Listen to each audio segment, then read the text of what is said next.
Alors, le prénom c'est Mickey. Voilà, Mickey arrive et c'est le bazar sur le plateau. C'est ça, désolé. Alors, Mickey, pour l'association 1000 vies. Mickey, avant de te poser les 3 questions que je dois te poser, tu es venu avec des choses. Je suis venu avec des échantillons de 2 projets que porte l'association. Ah, alors on va en parler justement. L'association 1000 vies, en quelques mots, tu peux nous la présenter? L'association 1000 vies, c'est une association qui agit en Provence. Et qui cherche des éco-solutions. On appelle ça comme ça, c'est-à-dire qu'on se pose des questions sur comment on pourrait régler une ou plusieurs problématiques. Alors, on va parler avec ces 2 projets-là du plastique, ou de construire autrement, ou de construire pour l'urgence. Voilà, on se pose des questions par rapport à ces problématiques-là. On y répond avec des outils qui sont un peu la science, un peu le design, un peu le bricolage. Toi, tu es designer, hein, c'est ça? C'est ton métier d'origine. Et l'association est basée sur Arles? L'association est basée sur Arles et a un impact pour l'instant sur les villes d'Arles et Marseille. Mais ça pourrait se développer un petit peu plus loin en PACA. Ah oui, avec plaisir, on va vous emmener avec nous. Avec Bleu Tomate. On l'a déjà dit l'année dernière, on ne l'a pas fait. Il faut qu'on le fasse. Alors, Mickey, juste ces objets que tu as, c'est du plastique? Oui, c'est du plastique. Alors, l'association 1000 vies, elle est assez particulière puisqu'elle porte des projets très opérationnels, très focalisés. Donc là, je vais vous présenter 2 projets. Un qui traite de la problématique plastique en amont, c'est-à-dire comment on évite le gisement de déchets, puisque tu connais très bien la phrase « le meilleur déchet est celui qui… » n'est pas produit.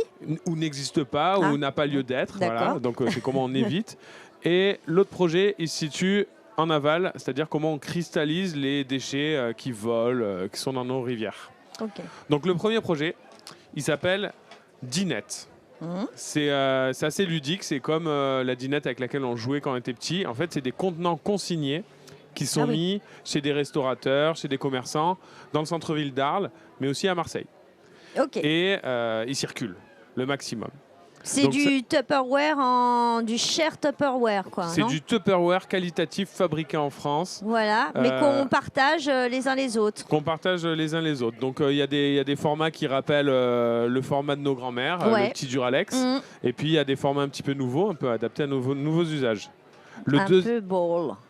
Le deuxième projet, je porte fièrement le t-shirt Precious Plastic Provence, puisque c'est une initiative qui fait du recyclage de plastique. Alors on fait ça beaucoup en pédagogique, mais là on attaque le côté production, création de mobilier.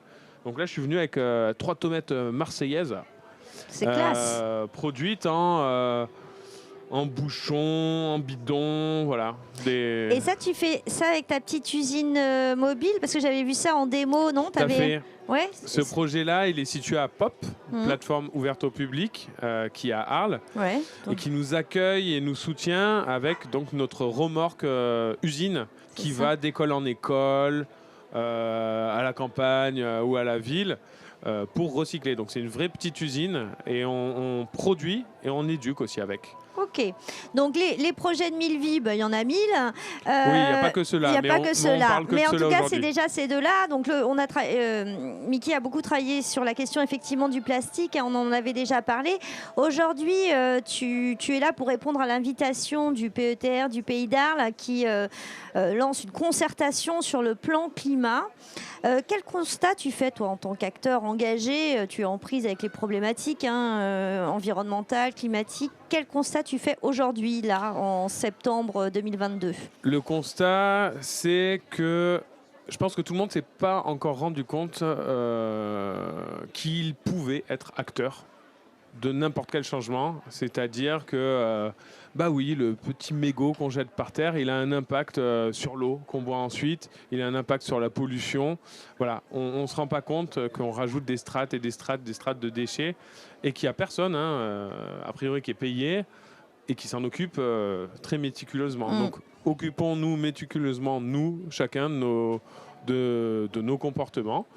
Ça, c'est déjà le premier truc. Donc, à l'échelle plutôt individuelle.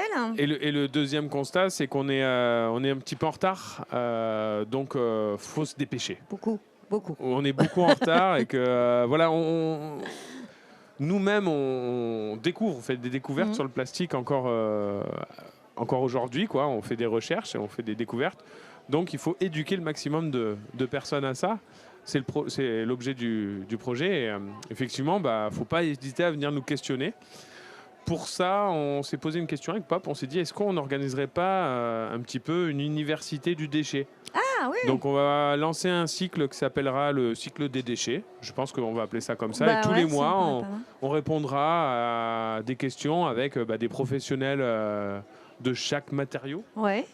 Et voilà, ça se passera à Pop. Donc l'université des déchets à Pop, ce sera tous les mois ici sur Arles. Sur Marseille aussi, des initiatives ou pas ? Sur Marseille, on va continuer la consigne de la développer parce qu'il y a beaucoup plus de restaurants à Marseille qu'à Arles. Il y a à faire. Ouais. Puis oui, on a plein de villes dans le rétroviseur. Dans le scope. Dans le scope, ouais. Dans le scope, on dit. Mickey, sur ce plan climat là, qui est en train d'être écrit, qu'est-ce que toi tu voudrais... Alors toi, tu parles en tant que représentant de ton association, tu parles aussi en tant que citoyen, mais là, ce sont les acteurs associatifs qu'on interroge aujourd'hui. Qu'est-ce que tu veux voir écrit dans ce plan climat ? Qu'est-ce qui te semble essentiel ? Alors cet été, je me suis beaucoup questionné sur la question de l'eau. Oui. Et j'ai un petit peu menti parce que ma formation initiale, c'est architecte. D'accord. Et je pense que dans le plan climat, on devrait faire évoluer les permis de construire et obliger toute construction qui se fait de plein pied à avoir des citernes. Voilà. J'ai une petite idée comme ça. Comme c'était parfois le cas comme auparavant. c'était parfois le cas pour peut-être des riches citoyens romains, mais globalement, ils avaient cette problématique-là avant, qui était puissant et était autonome en eau. En tout cas, là, c'est pas la puissance qui nous intéresse, c'est peut-être notre survie ou notre confort. Oui. Moi-même, je dois reconnaître que j'ai supprimé la citerne qui était dans le grenier de ma maison il y a 15 ans, qui servait à récupérer de l'eau de pluie, et je le regrette. Donc j'en fais mon mea culpa. Donc ici, maintenant, publiquement. tu as mis un couvercle sur ta baignoire. Là, je refais mon toit, là, déjà. Et tu conserves l'eau. Tu as bien raison.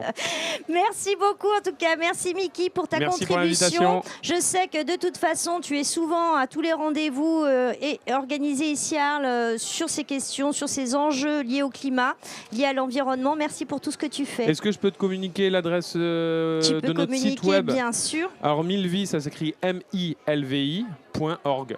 Tout simplement. Milvi.org. Voilà, vous trouverez plein d'infos. Merci et on beaucoup. va suivre l'Université des déchets. Tu nous diras pour le lancement. Je vais communiquer à fond là-dessus. Voilà, super. Merci, Mickey. Merci, à bientôt. à bientôt. Au revoir. Salut.